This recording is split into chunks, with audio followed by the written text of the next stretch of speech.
Hi guys, thought I'd make a quick video on this progress, which is more or less just a random level generator. I decided to do it by having him run through the terrain. I'm not really sure why. Oh, it was because it was taking so long to design them, and I wanted to make a level edit, and I realised that was probably a silly idea because it's so much work. Um, Initially, I was trying to get it to be a bit like Mr. Do, where the levels are based on the number, like level 1 looks like a 1 or whatever, well level 2 looks like a 2. So in fact this is actually based on letters of the alphabet, right?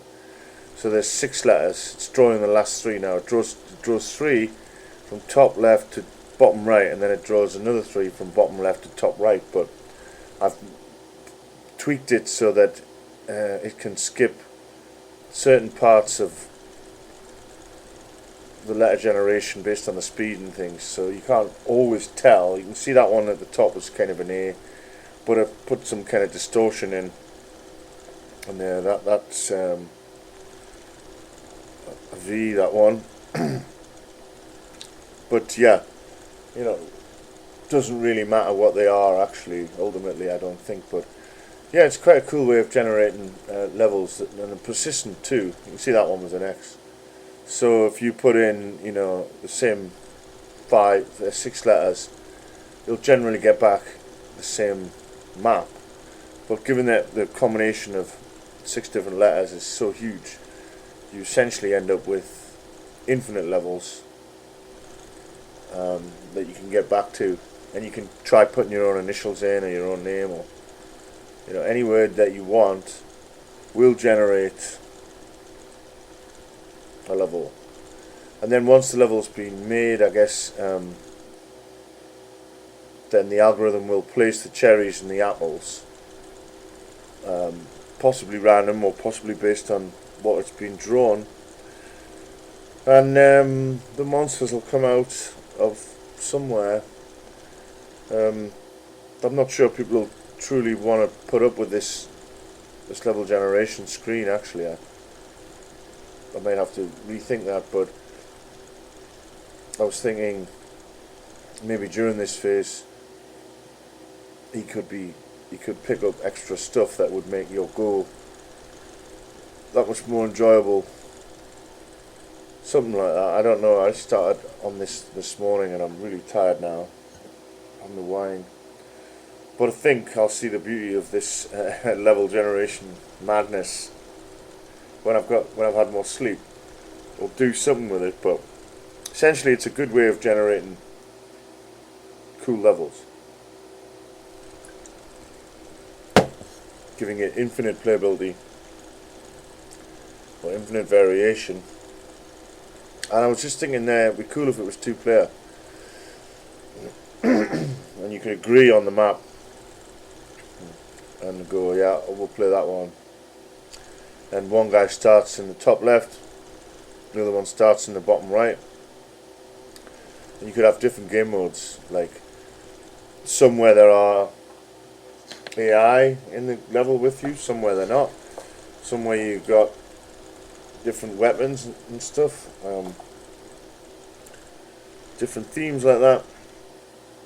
And types of weapons I was thinking will be like the ball, obviously the Mr. Deuce style ball will probably be there. I was thinking mines that you can leave. 2 types of mines.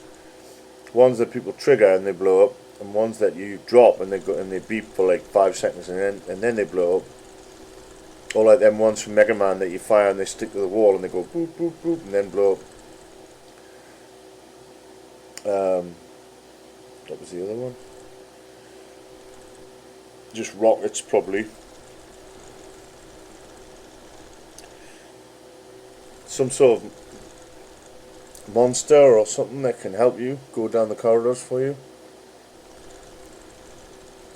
I'm still trying to think of a theme, in fact, because obviously I don't think it's going to be an official Mr. Do game, so it's going to change very soon to something else, and it kind of reminds me of caves looking it's called JellyStar, right? Maybe you're looking in the caves for the JellyStars, or maybe there's one JellyStar per level, or maybe not, or maybe it could be some kind of farming thing where you're farming your fields.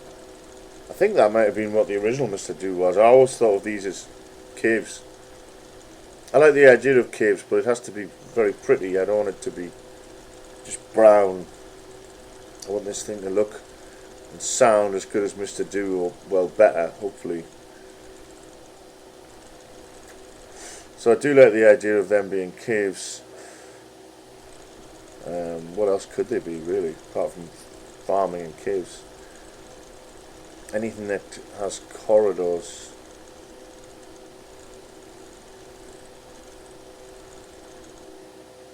But yeah, it's cool, like, to see that. Really zooming along. So once I've got this level generator feeling perfect, which I'll have to decide when I've had more sleep, I'll be putting AI in, and using the technique I've got here, I can actually make some cool set pieces for the AI, because I can actually pre-program chunks of movement, and they could maybe speak to each other. You know, when they come in, they could surround you and appear smarter than they are, as well as obviously using pathfinding to actually find you, and by eating through the walls.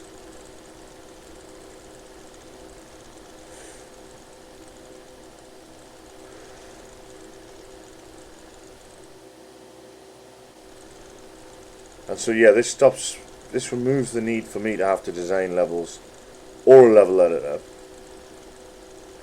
These are deterministic, so you can still have a story mode starting with ABC, you know, and then the next level you could just pick random letters that you think are good for the story mode. That'll be like, I don't know, 100 missions, and then you can have random mode. And 2-player mode, you could both enter your text. So you could, player 1 could say, oh, I'll try A, player 2 could say, oh, I'll try Z, and that would generate the level that you play against each other in. I like the idea of 2-player actually, because not multiplayer but local play. Just mostly I don't like multiplayer because of lag and the fact that if you try and submit it to people like submit to Nintendo and stuff, it's 100 times worse than a local game. And trust me, a local game was bad enough to get on their stores. Initially I thought what you could do is you could change it so that the people who are in the leaderboard, it's the letters from their name that generate these levels. So you could, the top 1,000 people on the leaderboard could actually be the names of the levels, and therefore the people who are winning and stuff and on the leaderboard would actually be determining the content of the game that people play, which would be cool, but probably just a gimmick in a way.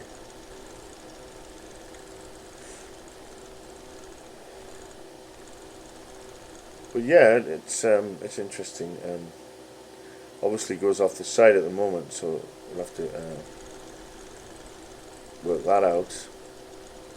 And the cherries will be placed in blocks of 6, I think, just like Mr. Do. And the apples, well, they'll probably be random, but quite often they might be near a long corridor.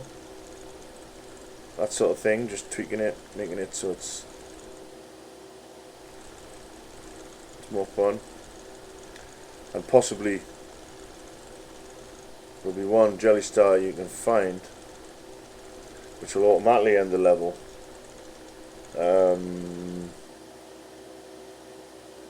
I think if you just hide that in the terrain, it'll be too easy to find. That's the thing. People will just go through and look for it. But then again, I don't know, if there's loads of monsters chasing you, maybe you don't have time.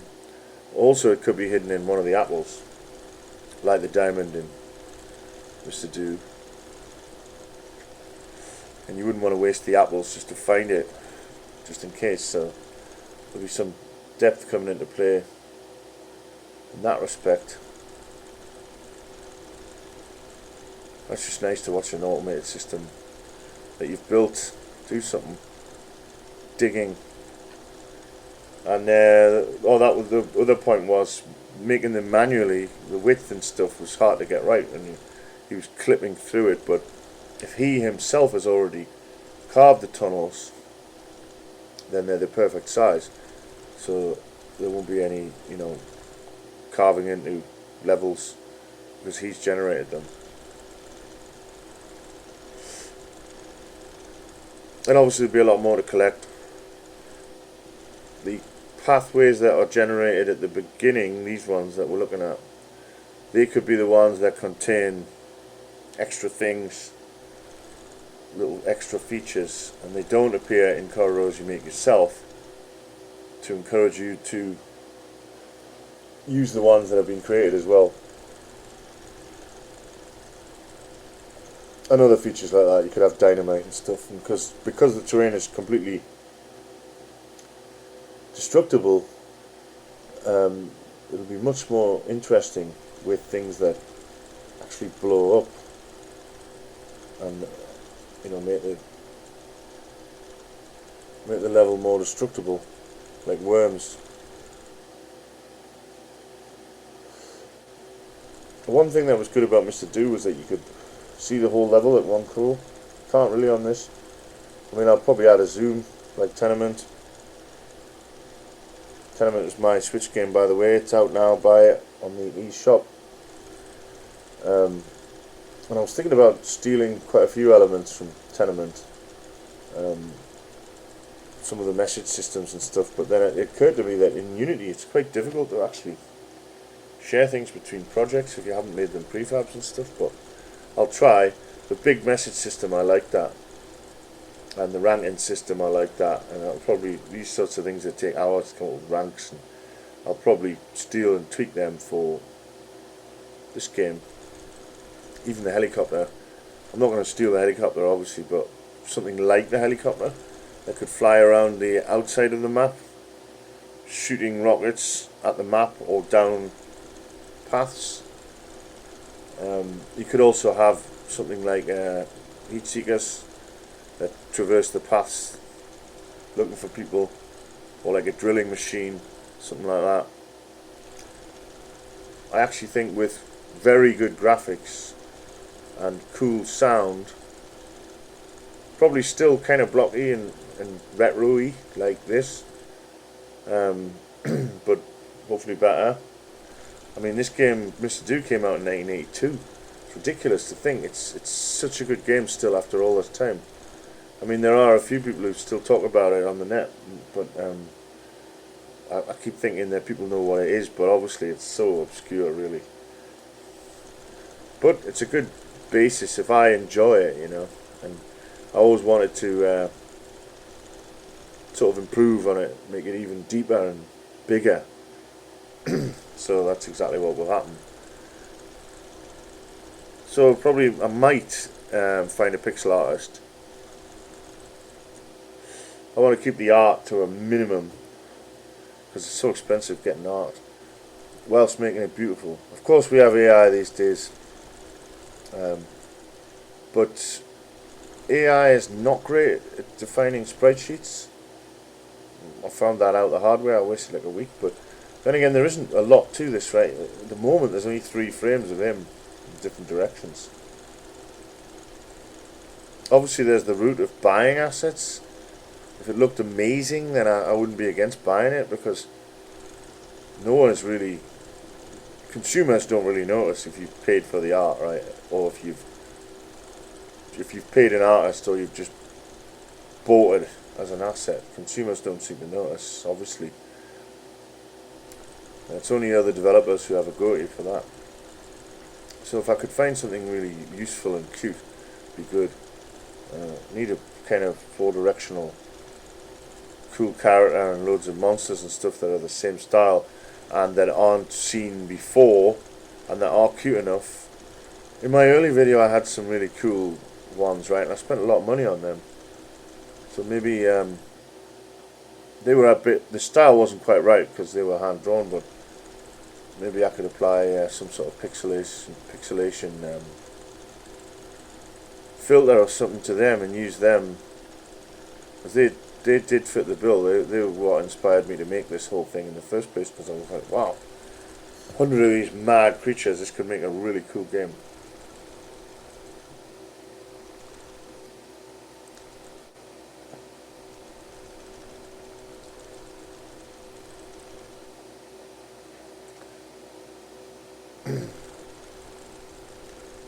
Really just watching the algorithm now. I'm going to go for a walk down the park. It's been a long day.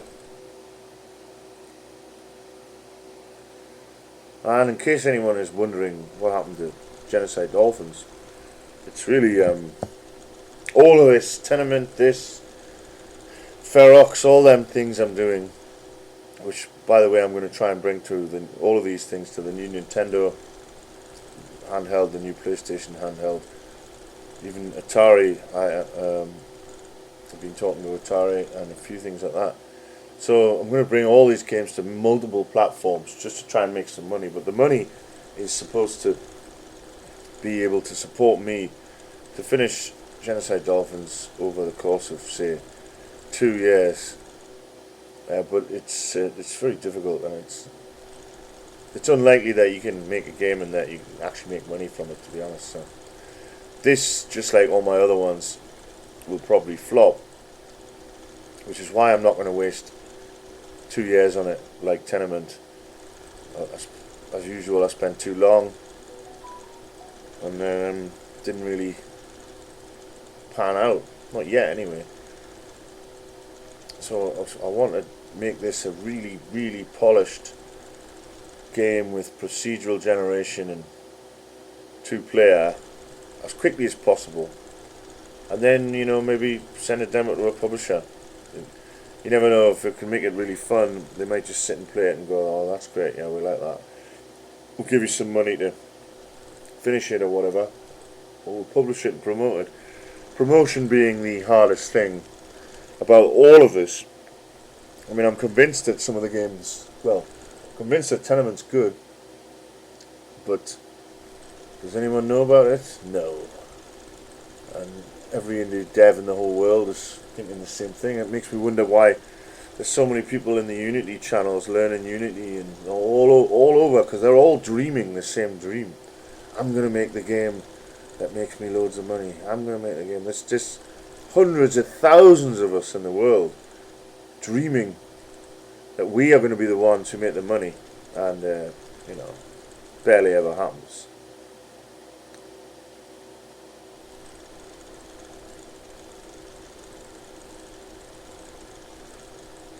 I honestly think graphics might be the main initial draw when you look at a game. But yeah, I can imagine this being fun, 2-player.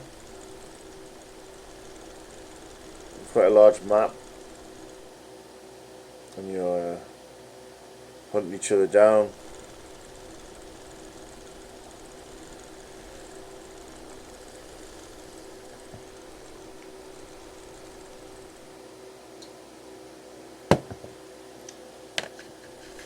I mean, technically you can make it 4-player, right?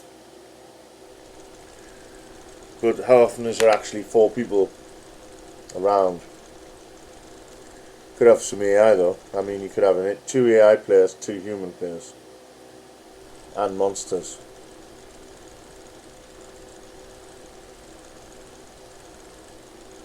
Again, the worry with 2-player is you put all that effort in and no one's interested. And the most difficult bit is testing a 2-player game. This is why Tenement ended up being just bots, because you can't really test it, a 2-player game, properly without someone who is always there, always willing to play against you. And them kind of people are few and far between, especially when you get in your 40s. You know, people expect money for the play tests. When you're young, people will be just so interested. Oh, I'll test it for you, but it doesn't happen these days. So you end up playing against a bot, and that's the only way to really get the feel right, which has got me questioning my two-player concept already.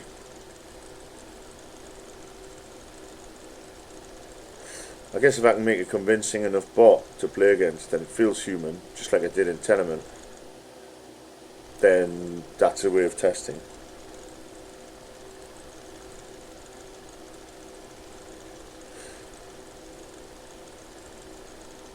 And yes, multiplayer would be nice, but honestly I don't want to mess with multiplayer. Tenement was multiplayer, and I have actually written like a driving game which is multiplayer, which isn't out yet, but lag and stuff was a nightmare, and every time you add a cool feature you gotta sync it and make it work on over the network, which makes it kind of, it takes the enjoyment out of game coding, like heavily, in my opinion at least.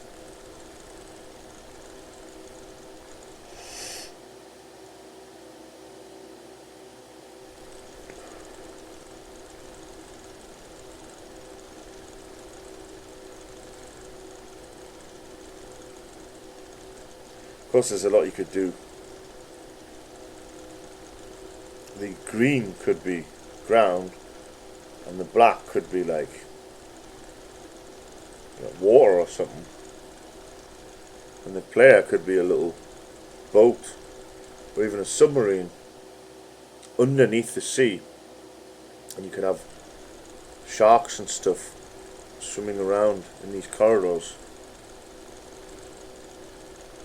I could also just make the style like absolutely mental and like go for that market, a bit like, these, can't remember the name of that game where you fall and the graphics don't look that good, but it just looks cool because of the style.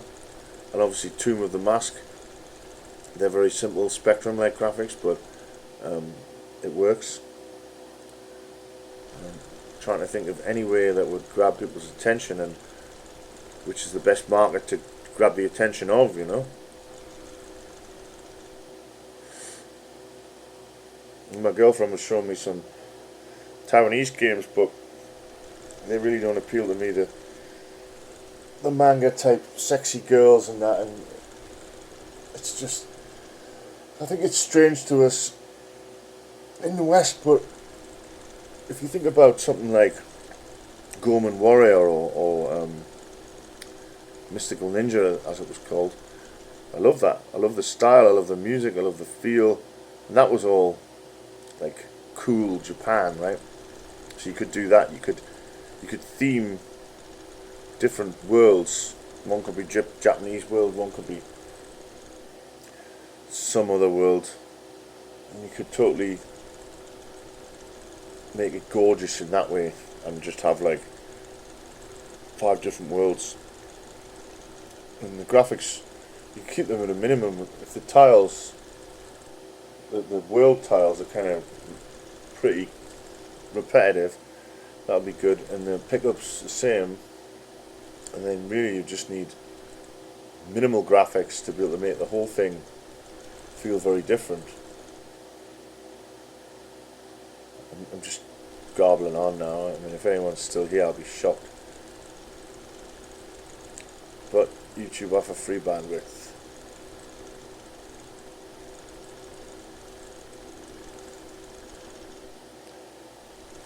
Really just watching this, it's cool. RQX it's producing now. So that is your X there, look. It's making an X.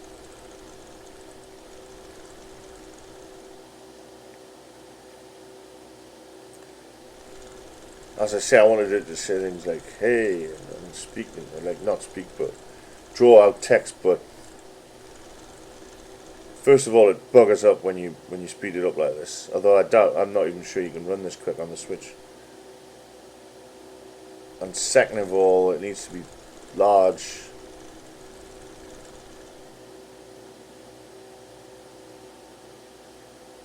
So you won't really notice it's text. And it took me years to realise Mr. Do was doing that. And that's obviously where I've copied this from. I spent half a day trying to train GitHub Copilot to draw letters for me, but it couldn't. so I ended up having to do it myself.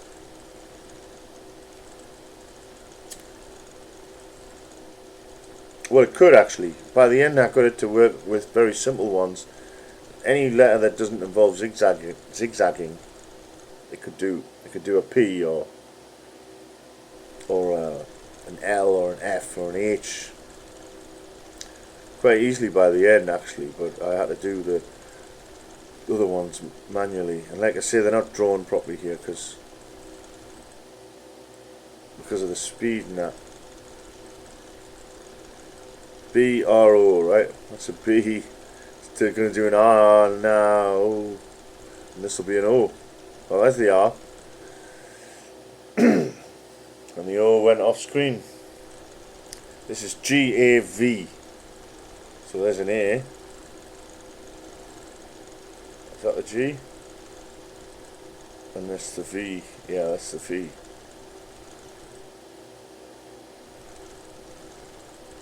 So it's an interesting way to generate random levels that can be brought back just by remembering the code.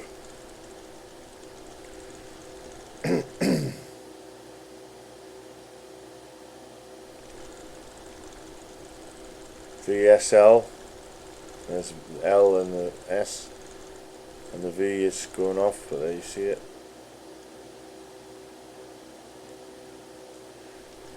GJB.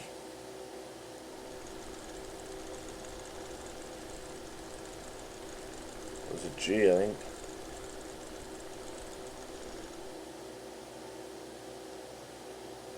And it is interesting how it leaves so much space to play in sometimes. Wow, GUV again.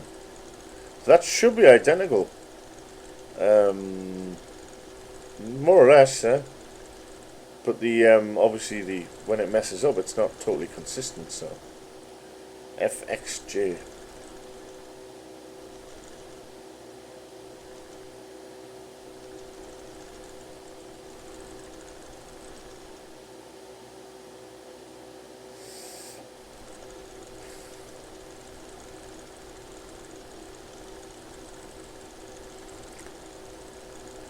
As you can imagine, I got a bit bored trying to clone this to do, so it just sort of spiraled out of control now in terms of being a true clone.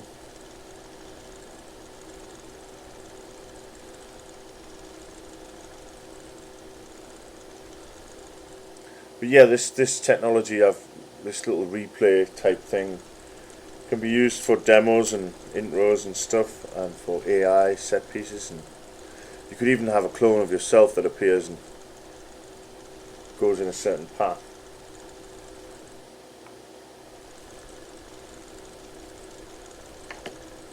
Anyway, that's enough of that. Thanks for watching, guys.